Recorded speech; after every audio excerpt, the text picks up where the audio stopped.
Hát sziasztok! Sziasztok! Sziasztok! Üdvözlünk sok szeretettel mindenkit, és akkor egy picit bemutatkoznánk. Bemutatom Hagenturg Nemesét, a teremtőtársamat, aki Barks facilitátor. Én Pap Beáta vagyok, szintén Barks facilitátor, és szeretném nektek mutatni Janki Anikót, aki Access Consciousness minősített facilitátor, és Anikó most már visszatérő vendégünk a Tudatosság Podcastban, mert nagyon szeretünk vele beszélgetni, és Anikó nekem az egyik leghitelesebb egyébként az Access-ben, ugyanis én nagyon-nagyon tisztelem azt benned, hogy totális sebezhetőséggel a saját életeden keresztül megmutatod nekünk, nem csak nekem, a saját példáidon keresztül, hogy az eszközök használatával mennyire zseniálisan tényleg meg tudunk változtatni helyzeteket, és a mai témánk egy olyan téma, amit azt gondolom, hogy nagyon kevés kivétellel majdnem mindenkit érint, ez pedig a párkapcsolat. Ez pedig a párkapcsolat, és Anikót én most már követem egy ideje, és ezért is nagyon hálás vagyok neki, ugyanis ő a saját párkapcsolatán keresztül is bemutatta nekünk, hogy hogy lehet egy nem tökéletesen működő párkapcsolatból egy igazán tápláló és jól működő párkapcsolatot alakítani az eszközök segítségével, mert én azt látom a világban egyébként, hogy nagyon-nagyon sok párkapcsolatot úgy élnek meg az emberek, hogy ez csak akkor működik, hogyha én közben feladom magam. És, és mi itt az Access-ben nem egészen így gondoljuk, illetve az eszközök használatával ezt szerintem fel lehet hozni mindkét félről egy olyan minőségre, ami igenis jól tud működni. Úgyhogy erre szeretnénk, Anikó, megkérni, hogy ha erről mesélnél nekünk, hogy te ezt hogy élted meg, és az eszközökkel ezt mennyire zseniálisan át lehetett úgy egy kicsit alakítani energetikát, hogy ez mindkét félnek egy nagyon jól működő dolog lehessen. Köszönöm szépen a meghívást, sziasztok! Azt is, hogy újra itt lehetek. Meg én szeretek nagyon beszélgetni egyébként az Accessről, és nagyon szeretem, hogyha vannak kérdések, mert hogy sokkal könnyebb úgy beszélgetni, mint hogyha csak én most elkezdek egy témát, és akkor a saját gondolataimat megosztom. Hát igen, ez a párkapcsolat téma, ez nagyon érdekes egyébként, mert én nagyon régóta, hát már vagy 20 éve foglalkozom ilyen spirituális dolgokkal, és azt vettem észre, hogy nagyon sok irányzatnál, és nagyon sokan egyébként szerintem az Access-t is egy picit néha félreértelmezik, hogy ez nem arról szól, hogy dobják ki mindent. Tehát, hogy ami neked nem működik, az neked nem könnyű, kuka, és menjél, és legyél te az Amazon, aki mindent is meghódít, és aztán az ember törzúz, és ott áll egyedül, hogy ja, hát oké, én vagyok az Amazon, de nincsen párom, nincsen semmi, nincs munkahelyem, felmondtam, mit tudom, szóval mindenhol, ahol, ahol a változást egyből azzal kezdjük, hogy mindent is kidobok a kukába, azt hajlandóak lennénk eltörölni, elpusztítani, semmisé meg nem teremtetté tenni. Helyes, helytelen, jó, rossz, potkok, mind a 9 rövidek, fiúk, povadok és túlontúl. Én a párkapcsolattal, ugye sok embert facilitáltam, ilyen párkapcsolati témára, meg sokan jönnek azért ezzel így programokra, meg minden. Én azt szoktam így legelőször ilyen legelső lépésként, hogy ne azt nézzük meg, hogy most jó ez a kapcsolat, vagy nem jó, mert hogy nagyon sokszor nem jó. Tehát a miénk se volt jó. Tehát, hogy én is mindent is tudtam Attiláról, el tudtam mondani, mindent fixen tudtam, hogy milyen, hogy ez a baja, az a baja, amaz a baja. Én azt szoktam javasolni, hogy arra nézzünk rá, hogy van-e olyan pillanat a napunkban, amikor, vagy a hetünkben, van-e egy hét alatt egy pillanat, amikor így ránézek arra az emberre, és azt mondom, hogy egyébként, ha nem lenne ennyire hülye, akkor én szeretném. Tehát, hogy van benne valami, amiért azt érzem, hogy ennek még nincs így vége, tehát nem kell, hogy ezt így kidobjam a kukába, mert hogy néha vannak klassz pillanataink. És ha ez megvan, akkor érdemes elkezdeni használni az eszközöket, és érdemes elkezdeni játszani vele, hogy hogy tudom ezt megváltoztatni. Szóval először is kell, hogy legyen valami. Ugye ilyenkor már mondjuk mi is, vagy hát én már ez az 50-hez közeli házaspárok, úgymond, azért már egy jó 20 éve együtt vagyunk, vagy 15, vagy kimennyi. Szóval, hogy itt már azért nem az a kémia, meg nem az működik, mint a 20 éves korunkban. Szóval nem biztos, hogy ugyanazt kell keresni, mint ami előtte volt, hanem, hanem a kérdéseken, meg az eszközökön keresztül elkezdeni fölfedezni, hogy mi van itt még ebben. Tehát, hogy nagyon fontos szerintem az, hogy legyünk kíváncsiak a másikra. És legyen meg az a kis szikra, hogy, hogy amikor meglátom, akkor azért valamilyen szinten megjelenik, beindítja a testemet, hogy van valami, amit én szeretek ebben az emberben. Mert nem mindegyik kapcsolatot lehet megmenteni egyébként. Tehát én nagyon amellett vagyok, hogy próbáljuk meg és használjuk az eszközöket, és tegyünk meg mindent, de hogy vége van annak a kapcsolatnak. Szóval van szakításnak. Nincs olyan, hogy mindegyiket helyre lehet hozni, de azért szerintem érdemes megpróbálni. Tehát a miénk is egy ilyen nagyon, nagyon veszekedős, nagyon elhidegült, nagyon egymás mellett élő kapcsolat volt, és ebből lett egy ilyen nagyon jó kis intim kapcsolat, ami tényleg mind a kettőnknek tök jó, és jól érezzük magunkat benne. Ehhez viszont fel kellett fedeznünk, hogy milyen is a másik. És ugye mondta itt Emese az elején, egy kicsit beszélgettünk hármasban, hogy sokszor látja azt az ilyen 40-es, 50-es házaspároknál, ahol ugye már nagyok a gyerekek, aki mondjuk korábban jöttek a gyerkőcök, akkor mondjuk már akár 40-esnél is meg kirepülnek, és hogy élik a saját életüket, elmennek az egyetemre, minden, és ott van simán egy 45 éves házas pár, hogy nézik egymást, hogy felnőttek a gyerekek, és akkor mihez kezdjünk egymással. És ugye ehhez kell az, hogy, hogy elkezdjen fölfedezni akkor, hogy kivel is élek, mi az, ami volt eddig egy szakasz, mi lehetséges most. Tehát, hogy nem megálljak ott, hogy most ebben a pillanatban ez van, hogy mit tudom én, alig beszélünk egymással, nem kérdezi meg, milyen volt a napom, nem hoz virágot, nincs ez, nincs az. Ugye ez alapján leszoktunk vonni egy következtetést, egy ítélkezést, hogy elhidegültünk egymástól, pont. Nincs mit mondanunk egymásnak, pont. Nem figyel rám, pont. Nem vagyok neki fontos, pont. Tehát ezekben nincs kérdés. Semmennyi, nulla. És ezeket mondogatjuk magunknak, ezeket mondogatjuk a barátnőinknek, és akkor ők is mondogatják, hogy ja, az enyém is ilyen, a tiéd is ezt csinálja, azt csinálja. Egyetértünk, és ugye létrehozzuk ezeket a valóságokat. Amikor már egy barátnőmmel egyet értek, hogy ja, igen, hát már mennyire szar, hogy a férjem már nem tudom, mikor vett nekem utoljára ajándékot. Már karácsonykor is csak ad egy 20 000-est, hogy vegyél magadnak valamit, ugye?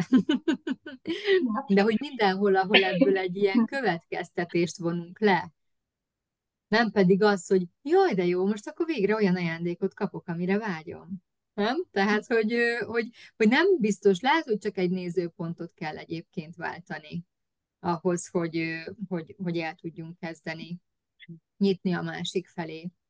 Meg hát ugye van ez az én kis varázsmondatom, amit én nagyon, nagyon előszeretettel kezdtem el használni. Hát több minden kell ahhoz, hogy elkezd egy párkapcsolatot megszerelni. Kell az, hogy először is ránéz, hogy abban, hogy idáig jutott ez a párkapcsolat, mi az én szerepem. Jó, tehát onnantól, hogy a férjem a paraszt, ő tehet róla, onnantól el kell jutni oda, hogy oké, és én mit csináltam, ami megengedte, hogy ez az egész helyzet létrejöjjön.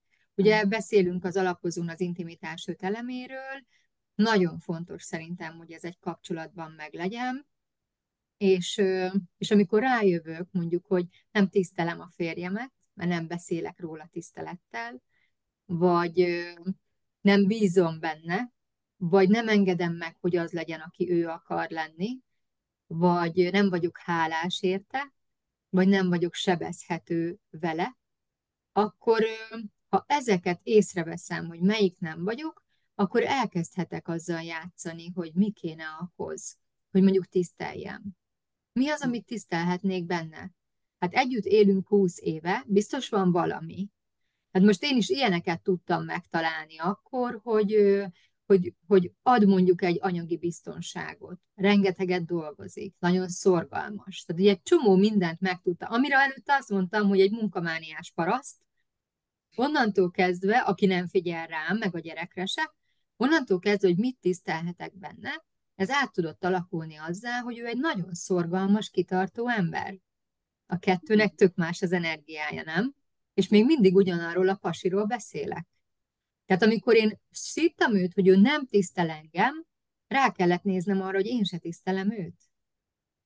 És amikor ezzel a sebezhetőséggel én ezt kimertem mondani, hogy Úristen, én ebből a nagy áldozat szerepből, amit játszottam itt 15 évig, gyakorlatilag most kiderült, így lehullott a lepel, hogy nem ő nem tisztelt engem, hát én se tiszteltem őt. Aztán, hogy most a tyúk vagy a tojás volt előbb, ez már teljesen mindegy. Hát ezt már nem kell kezdeni keresgetni. Csak ott van a szintiszta igazság, hogy nem tiszteltem. Akkor mit csinálhatok? Elkezdem elismerni azokat, amiket ő létrehoz, amiket ő megcsinál, megkeresem azt, hogy gondoskodik rólunk, az, hogy mit tudom én, tök kedves, reggel kávét főz, de mindenkinek más, ugye minden férfi más, minden párkapcsolat más, de mi az, amit tisztelhetek benne? Szerintem egy rossz párkapcsolatnál az egyik ilyen alapkő, hogy tisztelnünk kell egymást, és meg kell keresni, mi az, amiért hálás lehetek. Ha ez a kettő megvan, a többi már valahogy így már elkezd alakulni. Ugye akkor ránézhetek arra, hogy mi az, amit én meg akartam változtatni benne. Hát ami már a legelején is látszódott, hogy ilyen lesz, csak én azt gondoltam, ugye nagy szerelmesem, meg ilyen lányregények, meg minden, hogy hát ezt én simán megváltoztatom. Hát én akkora király vagyok, hogy ez meg fog oldódni, és nem. És mi van abban a helyzetben, mondjuk mondod, hogy már 20 éve így a spiritualitás útján, vagy illetve így a tudatosság, ha mondjuk a másik fél meg nem megy föl ugyanezzel a rezgésszinten. Szóval akkor ott az nagyjából borítékolt, hogy ők szétmennek, vagy azért azzal is lehet még egy kicsit dolgozni. Hát az én pasimnál racionálisabbat nehezen tudok elképzelni. Tehát, hogy az összes ilyen spirituális mindenre annyit mondott, hogy Anikó, te egy lepkevadász vagy. Ez cuki egyébként. Az, de ez nem azért mondtam el, hogy ez annyira cuki, hanem hogy annyira nulla ez az egész, amit én itt csinálok, és hogy ez egy ábrándozás, és minek töltöm ezzel az időmet, ahelyett, hogy könyvelnék, keresném a pénzt. Tehát, hogy ő neki ez volt a hozzáállása, hát az Access meg, tehát ez a potpok, meg ilyenek, hát az teljes kész. Azt én nem is mondtam neki, több hónapig itthon egy potpokot itt nem hallottál ilyet, semmit se. Mert hogy hát kiakadt volna. Tehát, hogy ez már meg is bolondult. Nem elég, hogy annyi bajunk van, tehát már meg is bolondult. Kb. Ez lett volna az eredmény, és akkor én szépen csendben használtam ezeket az eszközöket magamban, meg futtattam rajta is azért testkezelést, amikor nem vette észre. De ezt ilyen módon tudod, hogy nem az, hogy akkor gyere drágám, most futatok egy testkezelést, és akkor megfogom a nyakszírtad meg a keresztcsontodat, hanem úgy, amikor mondjuk volt egy jobb pillanat, hogy így nem öltük egymást, és mondjuk átöleltük egymást, akkor ahogy megöleltem, elindítottam gyorsan egy testkezelést.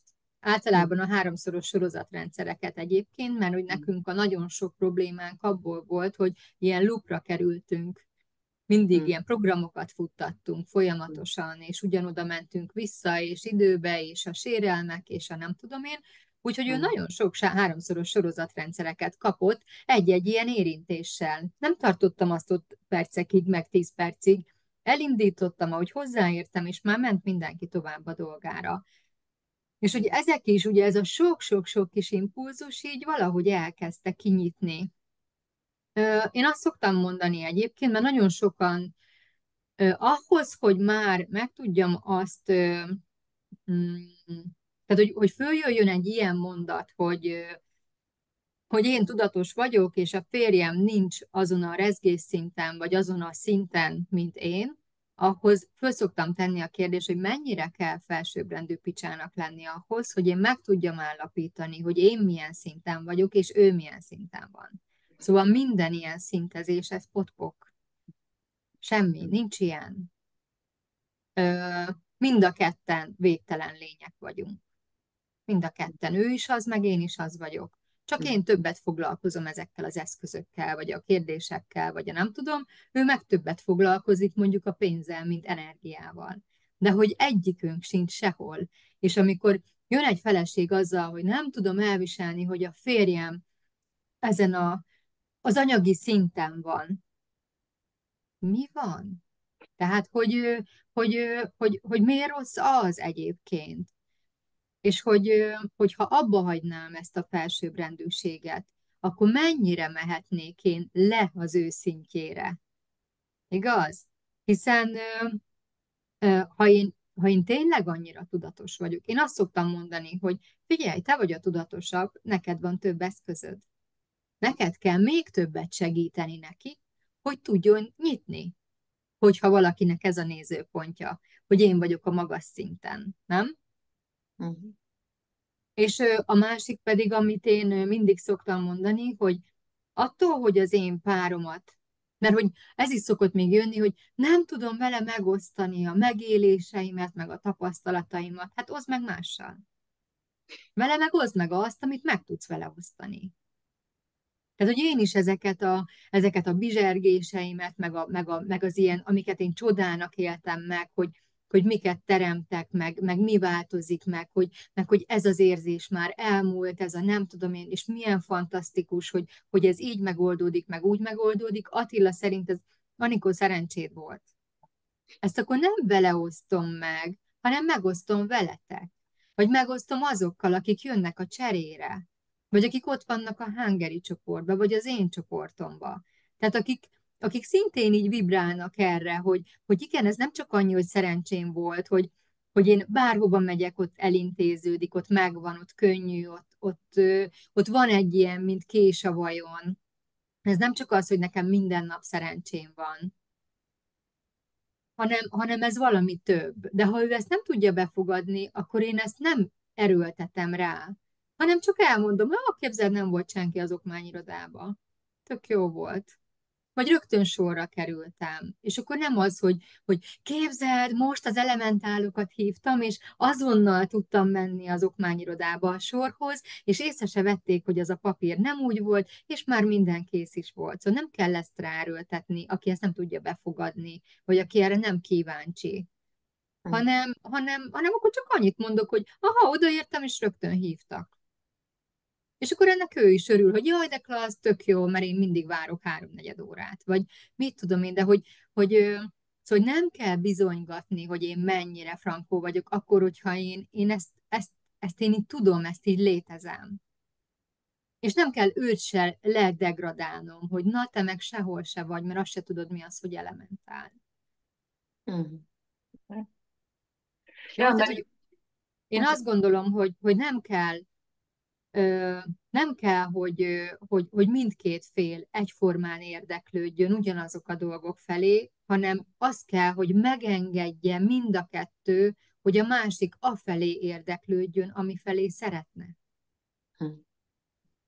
És ha ez megvan, ez a megengedés, hogy ő megengedem, hogy az legyen, aki ő akar, és ő is megengedi, hogy én az legyek, aki akarok, akkor ez klasszul tud menni együtt. És akár egy darabig megy egymás mellett, mert mondjuk én ezt csinálom, ő azt csinálja, de összetalálkozunk. Tehát vannak ilyen találkozási pontok, mindig, minden napban van több, amikor így összetalálkozunk. És ugye már nincs ítélkezés, akkor azért, hogy most ki milyen szinten van, meg kinek mekkora a rezgésszáma, egyébként szerintem ezt nem tudom, hogy ki az, aki meg tudja állapítani bizonyosan, hogy most kinek mekkora a rezgésszáma, de hogy amikor már nincsenek itt ezek, akkor már kíváncsi vagyok arra az emberre, akivel élek. Kíváncsi vagyok, mi az, amit ő tud. És amikor már őt nem utasítom el, és nem állok neki ellen, és nem ítélkezek, akkor már tudok tőle befogadni. Én sokáig kérdeztem ezt is.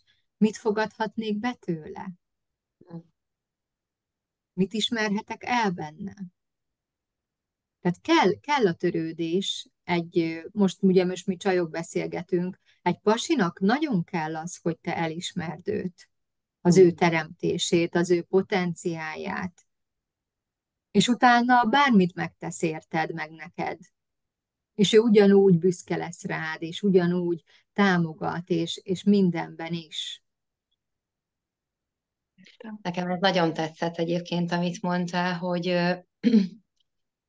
hogy igen, nem azt számít, hogy ki milyen szinten van, de az mennyire zseniális már, hogyha szeretnénk változtatni valamin, akkor ha bennünk megvan a hajlandóság arra, hogy mi tegyük meg az első lépéseket, mi adjunk egy nagyobb megengedő teret a másiknak ahhoz, hogy az legyen, aki ő valójában, és megvan a hajlandóság bennünk arra, hogy más nézőpontból tekintsünk a másikra, hogy elengedjük a fix berögződéseinket, akár ahogy te is mondtad, hogy először azt gondoltad róla, hogy egy munkamániás valaki, aki nem törődik veled, másik nézőpontból rá tudtál nézni, igen, sokat dolgozik, és ezzel biztosít nektek valamit. Szóval, hogyha hajlandóak vagyunk a nézőpontjainkat egy picit elcsavarni más irányba, és tényleg kíváncsian ránézni, hogyha mondjuk nem az, aminek gondolom, akkor milyen?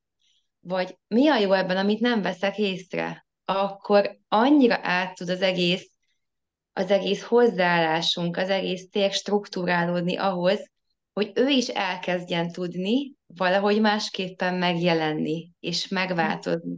Vagy mindig azt mondjuk, hogy effektíve nem tudunk megváltoztatni embereket, viszont mi el tudunk kezdeni másként ránézni, másképpen működni az ő irányában, ahol már ő is elkezd tudni picit jobbra-balra, előre vagy hátra mozdulni abból, ahova egyébként befixáljuk, hogy ő ilyen.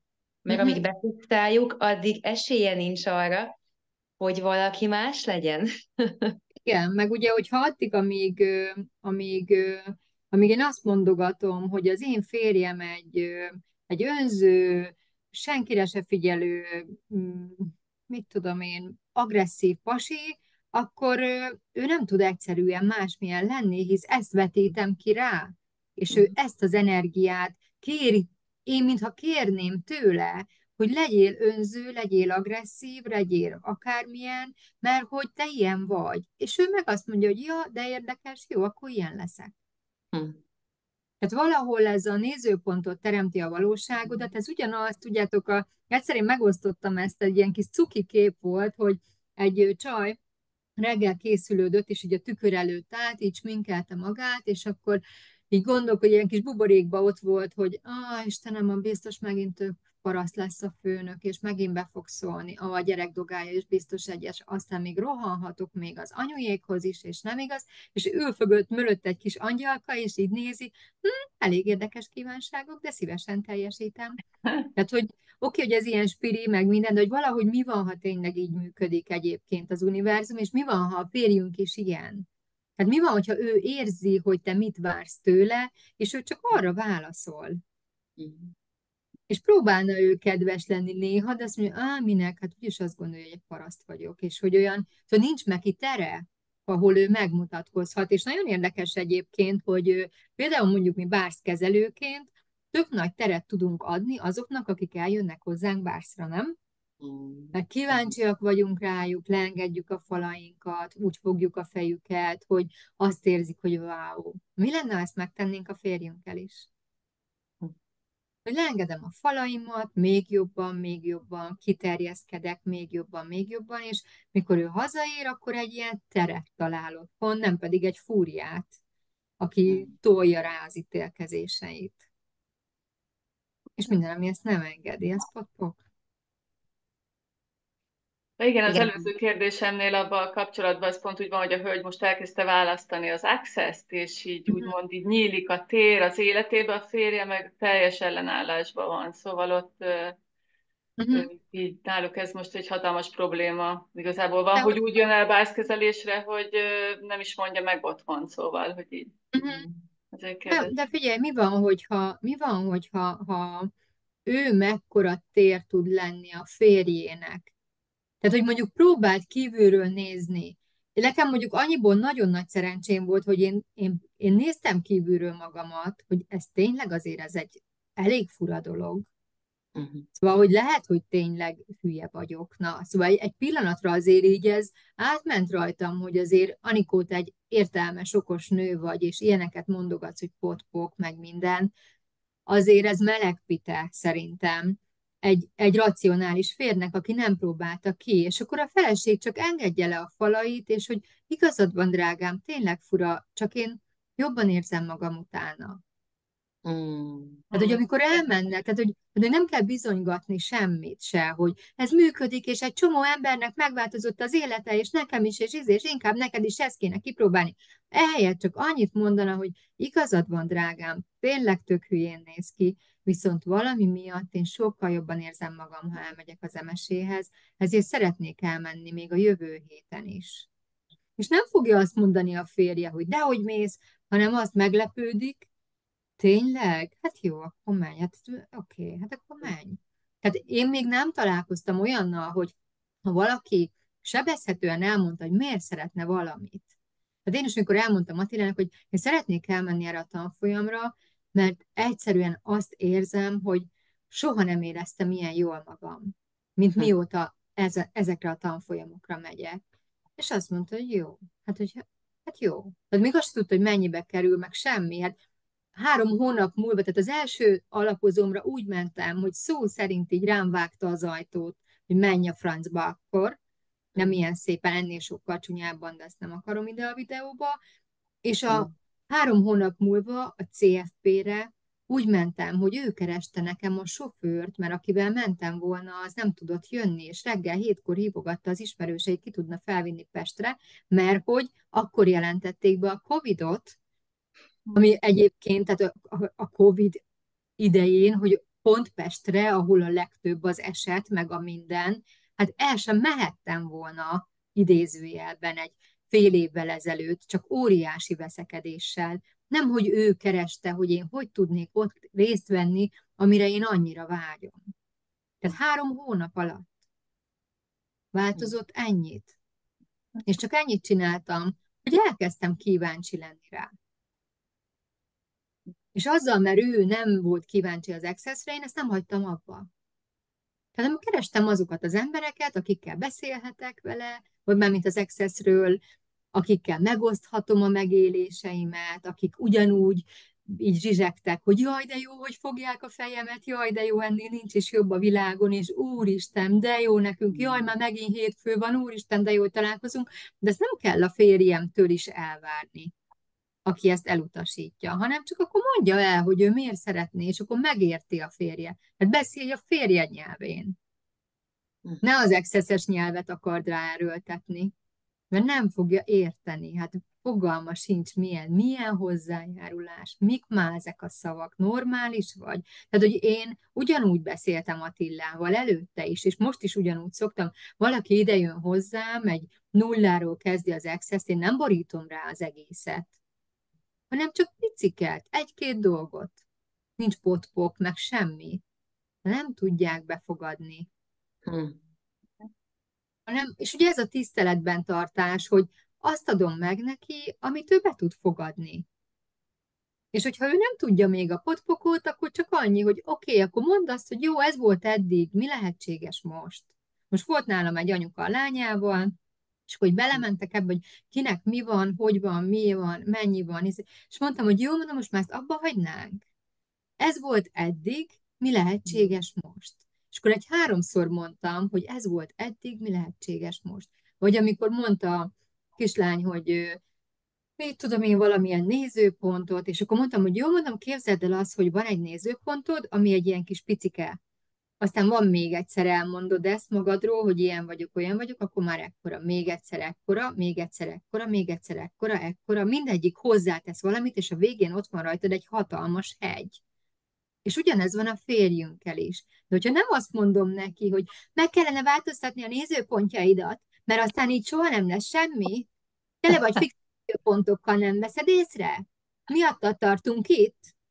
Ugye, amikor ezekkel megy haza egy bárs tanfolyamról valaki, mert hogy ő végre észrevette azt, hogy van egy más valóság, akkor elkezdi ezt így rátolni, de a szerencsétlen meg azt se tudja, miről beszél, mert hogy ő nem volt ott a bárs tanfolyamon. Tehát, hogy tudom ezt úgy, hogy oké, igazad van, drágám, persze rohadt magas a villanyszámla, meg ez is magas, meg az is, meg minden. Tehát, hogy ne ellene menjek, hanem hogy lehetek neki hozzájárulás. Úgy, ami többet tud fogadni. Jó, tehát nem kell ezt az excesses nyelvet rátolni arra a szerencsétlenre. Persze, hogy húzza föl a falait, tehát azt se érti, csak azt veszi észre, hogy veszítem el az asszonyt. Ezek a nem normálisak, ezek elveszik az asszonyt tőlem. De egyébként szerintem az ilyen férjeknek, akiről most Emese beszélt, szerintem az lehet a legnagyobb invitálás akár, vagy ez a megengedés, hogyha látja, hogy az asszony elkezd változni, és tényleg jobban érzi magát a bőrében, és ugye tudjuk a báxkezelésről, hogy kevesebbet agyalunk tőle, és egyszerűen egy ilyen általános, kiegyensúlyozott létezési forma lesz az életünkben, ahol kevesebbszer rántjuk fel a falainkat, kevesebbszer megyünk drámába, reakcióba, szóval, és ez nagyon dinamikus, azért ezt észreveszi a másik, és ha azt látja a férj, hogy a feleség kezd egyre kiegyensúlyozottabb lenni, akkor egy idő után szerintem ezt elfogadja, és Igen. még kéne hozzá, hogy támogassa is. Szóval, Igen, hogy akkor, hogyha a feleség ezt a változást nem arra használja, hogy bebizonyítsa, hogy a férje szar. aha, oké. Mhm. Mert ugye, hogy ilyenkor sokan elkezdenek kinyílni, ja jó, hát én az önmagamként létezésbe ez már nem fér bele, hogy én itt neked reggel főzöm a nem tudom én mit. Tehát ez nekem nem being you, tudod? Tehát, hogy sokszor azt hiszik az emberek, hogy kapnak egy ilyen szabadságfuvallatot, hogy ez azt jelenti, hogy akkor leszarhatok mindenkit és mindent, és innentől kezdve már föl nem hívom, az biztos. Hát hol van ez a tudatosságtól? Tehát, de hogy nagyon akkor én azt veszem észre, vagy azt tapasztalom, hogy amikor átmegy ebbe csak ezt tudom hozni, hogy ez egy felsőbbrendűségbe megy át, Mhm. akkor nem tudja követni a férj. Tehát akkor nem tud menni a férj ezzel az energiával, mert hogy ez nem tudatosság. Mhm. Hanem ez az, hogy van egy valami, megjelent egy ilyen kis fuvallat, ami, amit még csiszolni kéne. Mhm. Mert hogy én is tudom, hogy amikor elkezdtem az Excel-t, akkor így jöttek ezek az óriási felismerések, meg minden, és hogy ugye ilyenkor mm, van az a pont, amikor ez a felsőbbrendűség bekapcsol, és szerintem azt tud igazán tudatosan utána tovább létezni, és tényleg azt a könnyedséget megélni, aki ezt észreveszi, hogy itt most felsőbbrendű picsa vagyok. És akkor ott kell sebezhetőnek lenni, és magamnak legalább bevallani, hogy aha, állatira felsőbbrendű picsa voltam. Mit változtathatok meg, hogy az intimitás 5 elemeként létezhessek? Mhm. Nekem van még egy ilyen durva témám ezzel kapcsolatban. Vagyis hát nem durva téma, de hogy én nagyon sok nővel találkoztam, akik nagyon hasonlóan írták le a pozíciójukat egy párkapcsolatban, ami például az volt, hogy elvárásokat támasztanak velük szemben, folyton azt érzik, hogy meg kell feleljenek a férjeiknek, de tudok ellenpéldát is, ahol ez pont fordítva van, sőt, szerintem nem is kell itt arányszerűsíteni, meg semmi értelme, de hogy nagyon sokan ettől a megfelelési kényszertől szenvednek egy párkapcsolatban, alárendeltnek érzik magukat, és azt érzik, hogy nincs választásuk, mint megalkudni. Uh-huh. Hogy, Igen, igen, figyelek, hogy aha, ő. Nem, csak hogy ilyen helyzetben levő emberek mondjuk hogy tudják használni az eszközöket. Uh-huh. Hát úgy, hogy először is megkérdezik azt, hogy igazság, a férjem miatt vagyok alárendelt, vagy pedig én azt hiszem, hogy a férjem elvárja, hogy alárendeljem magamat. Uh-huh. Mert hogy ez nagyon sokszor van ám úgy, hogy nem a férjünk várja el, hanem bennünk van valami, akár egy korábbi életből, vagy a mostani életből egy lenyomat, egy működés, egy mimikri. Eleve megkérdezném, kihez tartozik ez, és igazság, igaz-e ez, hogy a férjem lenyom engem?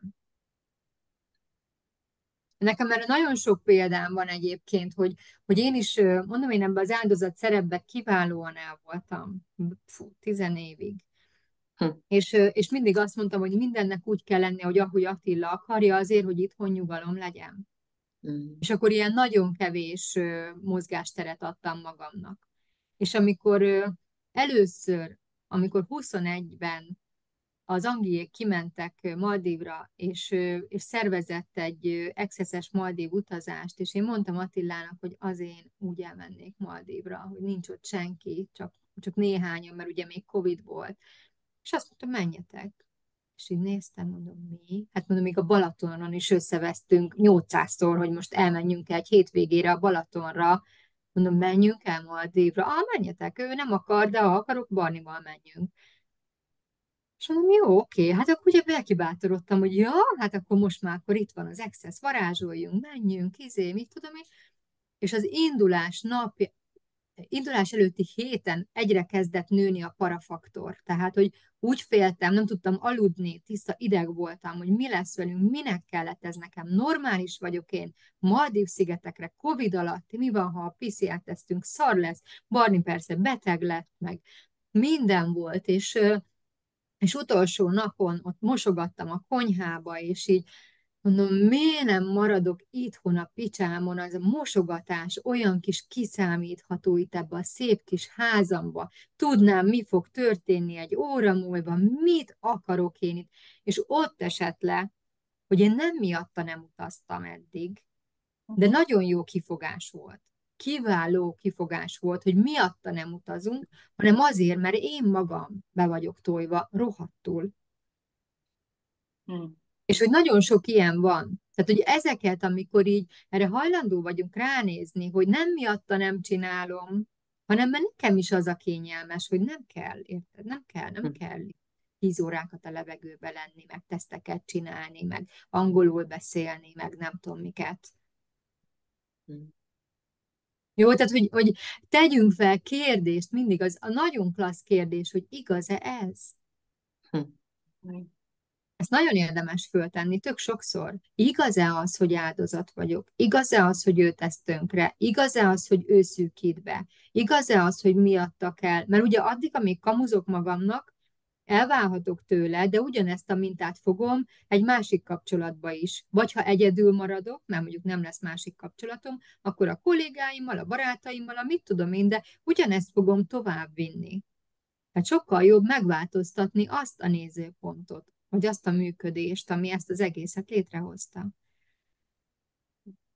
Jó, tehát ez az áldozat szerep, ez egy nagyon ilyen keskeny de és nem mondom, hogy mindig helyre lehet hozni a kapcsolatot, és hogy nincs olyan, hogy azt mondani, hogy figyelj, hagyd a francba. Tehát, hogy látszik, hogy egy idióta, mindent megpróbáltál, menjél, lépjél tovább, és teremtsd az életedet. Tehát van ilyen, de hogy azért előtte érdemes föltenni, hogy biztos?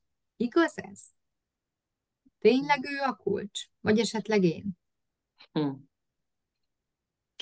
Hát szerintem azért legtöbb esetben mi vagyunk a kulcs.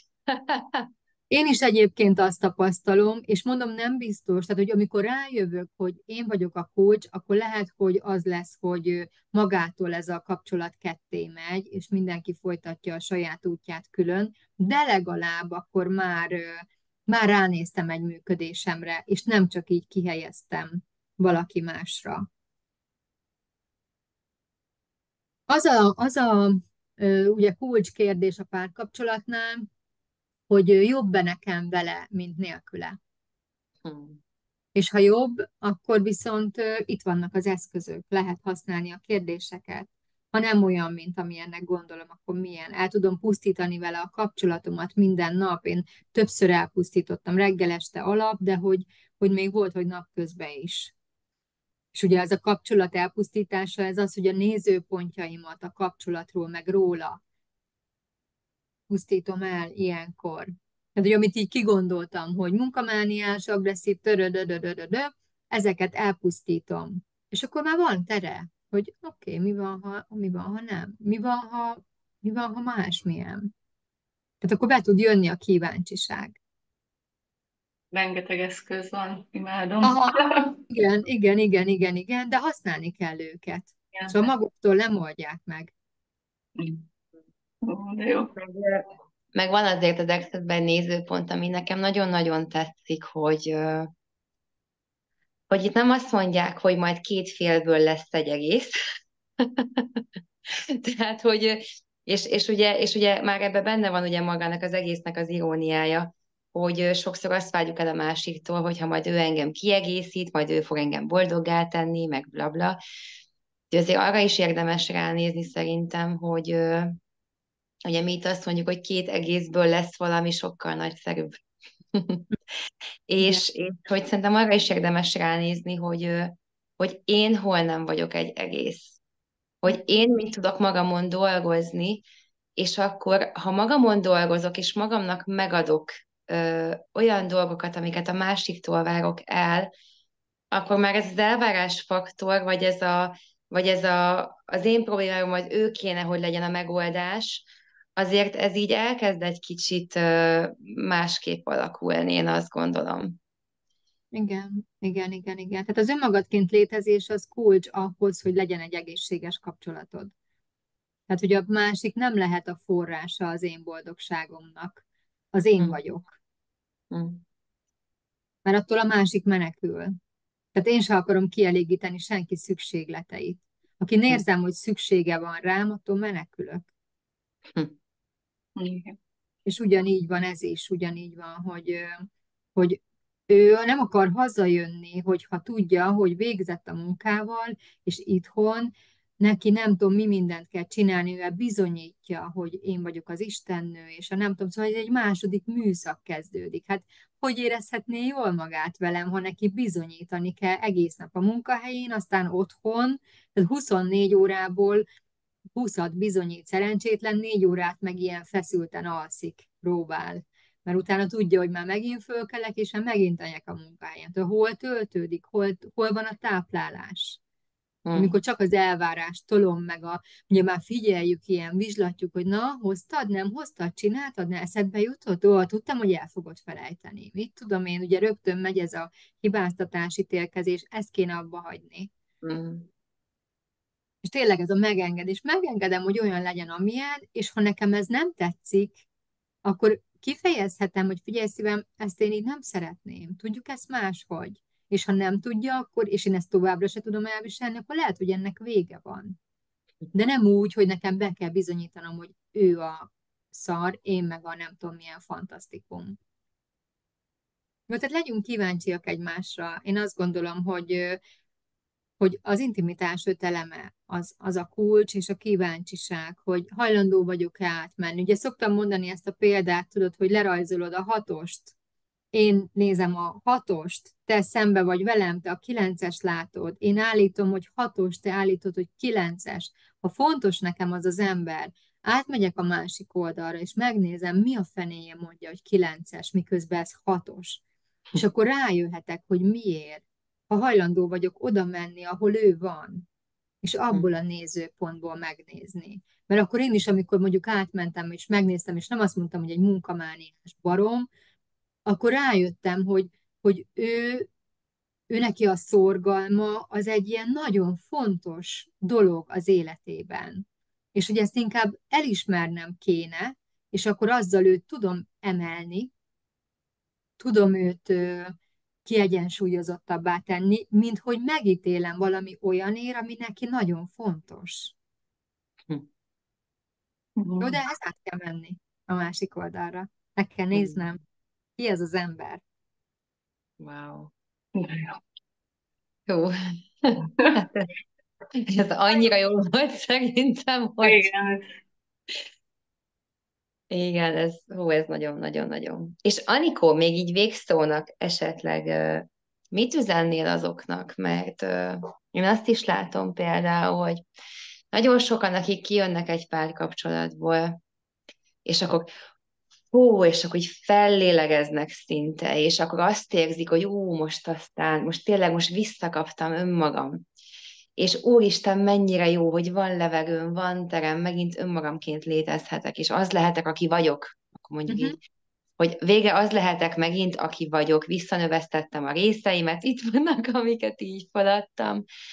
És, és én azt látom, hogy azért nagyon el van kicsit úgy szinglisedve ez a világ, és hogy pont ezért, mert sokan azt mondják, hogy wow, nekem ez annyira jól működik, hogy vége önmagam lehetek.